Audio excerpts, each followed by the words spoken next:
Sandy Cheeks isn't who you think she is. She has been lying to Bikini Bottom all along. Why would a Texas squirrel abandon her entire family to live at the bottom of the ocean? Was it really just scientific curiosity? Or was Sandy Cheeks sent on a secret mission by shadowy forces from the surface? Today, we're exposing the conspiracy that's been hiding in plain sight since day one. You're not ready for how deep this goes, because the truth about Sandy's real purpose in Bikini Bottom, it's darker than anyone imagined. Let's start with what we think we know. Sandy Cheeks is a genius scientist from Texas. She lives in Bikini Bottom inside a giant glass dome filled with air. She's a karate master, an inventor, and one of SpongeBob's best friends. Howdy, SpongeBob! How do you like it? But why is she really here? According to official sources, Sandy originally arrived in Bikini Bottom to study sea creatures and their lifestyles. Seems innocent enough, right?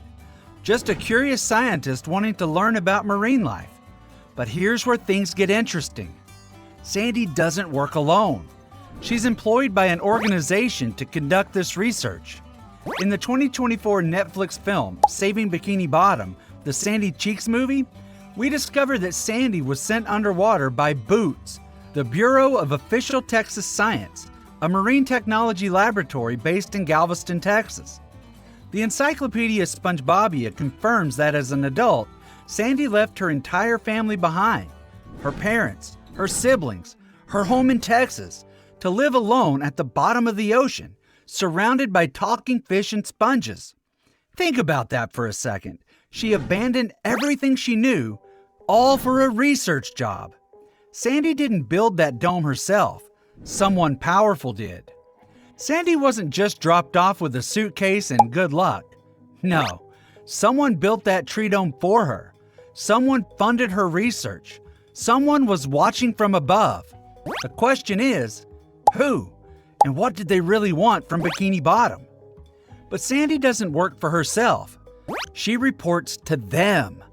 Here's where the conspiracy deepens. And this is where even longtime fans might be shocked by what's hiding in plain sight.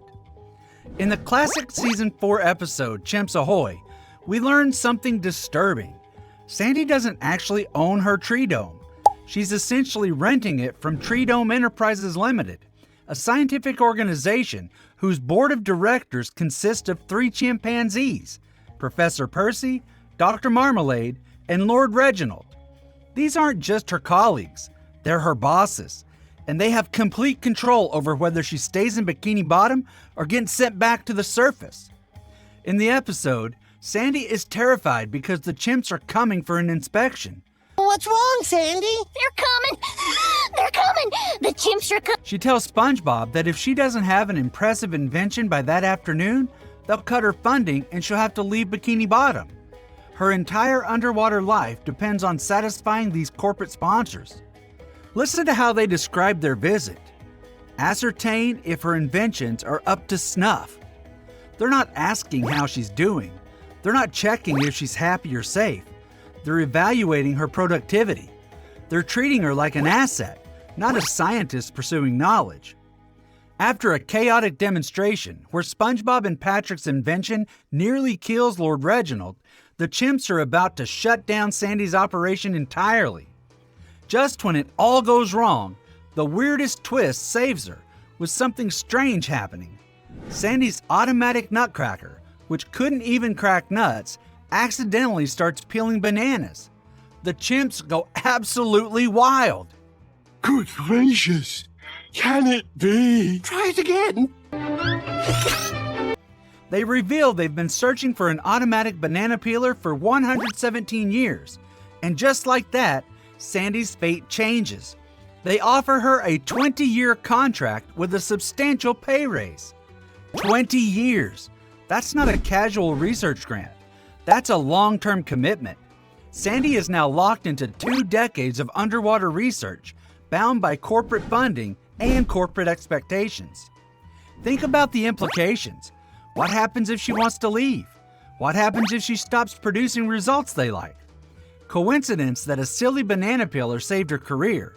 Or was Sandy desperately trying to keep her life in Bikini Bottom by any means necessary? The chimps were just the front. The real villains? Still hiding.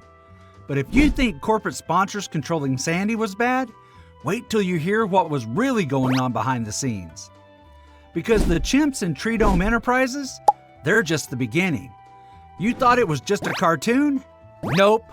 The movie changed everything. In 2024, the Saving Bikini Bottom movie revealed the true organization behind Sandy's mission, and their intentions were far more sinister than anyone imagined. This is where everything changes. B.O.O.T.S, the Bureau of Official Texas Science, is where Sandy worked before coming to Bikini Bottom, alongside her colleagues Kyle and Phoebe. But the lab's director, a woman named Sue Nami, had a secret plan all along. Here's what happens in the movie. One day, a giant mechanical claw suddenly descends from the surface and scoops up the entire city of Bikini Bottom.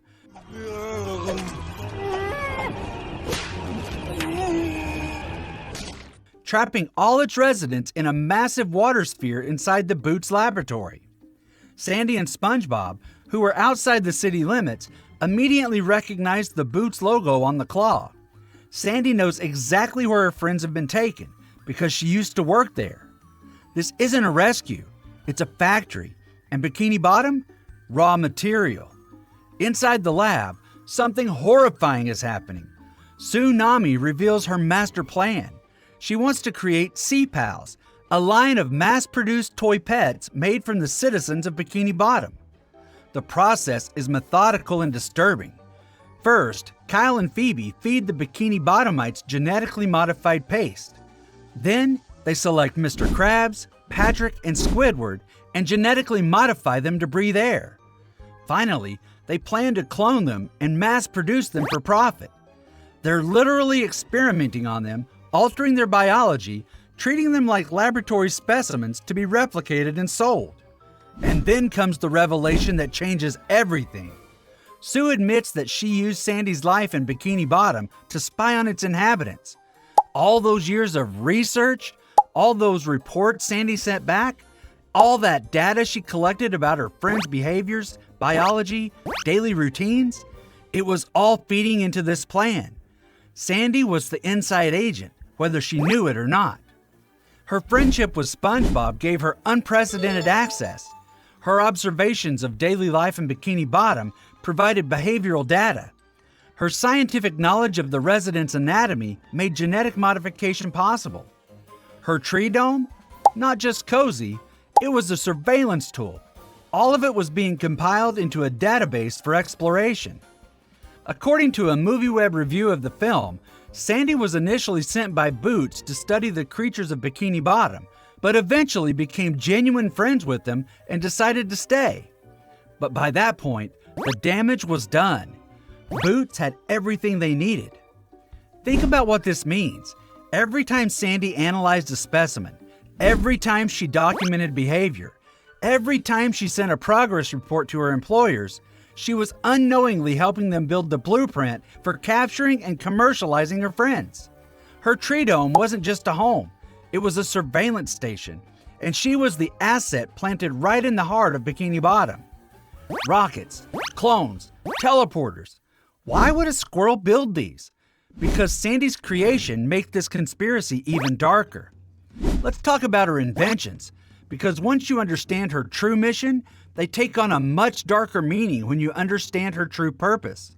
Her inventions include a manned spaceship, a teleporter, a submarine that can shrink to microscopic size and go inside a person's body, a robot in Whatever Happened to SpongeBob, and even a Proto-Generator 2000 cloning device in Overbooked.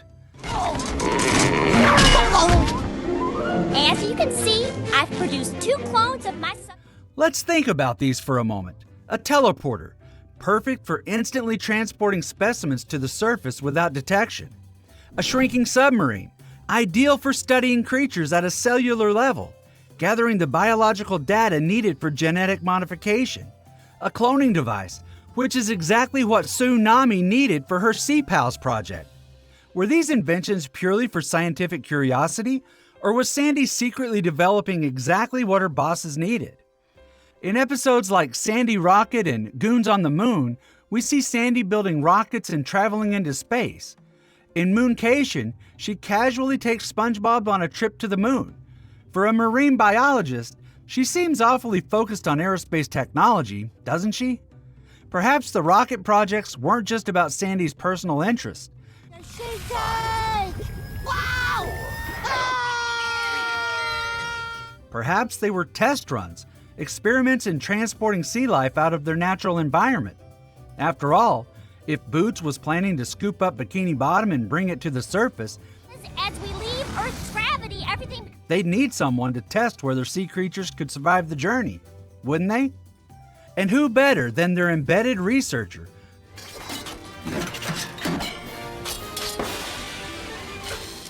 who has built relationships with the locals and could experiment without raising suspicion.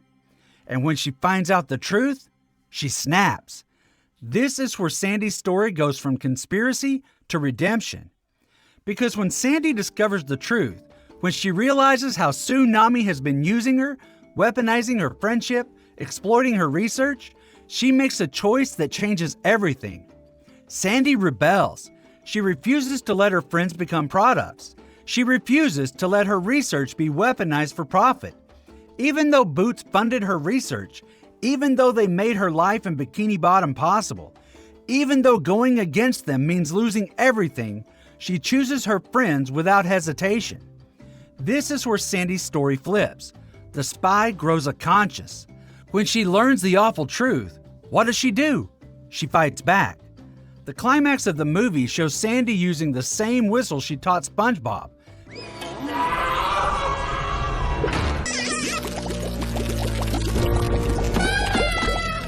Calling her family for help. The Cheeks family, with their circus skills and Texas ingenuity, helps launch Bikini Bottom back into the ocean where it belongs. In the end, Bikini Bottom is saved. Mr. Krabs, Patrick, and Squidward are restored to their normal states. Tsunami's plan fails, and Sandy is welcomed back as a hero, not as a corporate spy, but as a friend who stood up for what was right. Too wild to be true? Every part comes straight from the show. Now, just to be clear, we're having fun connecting the dots here using actual SpongeBob canon from the 2024 movie and classic episodes like Chimps Ahoy. But the beauty of this theory is that it's all supported by real plot points from the show and movie. The dark corporate conspiracy? That's literally in the Netflix film.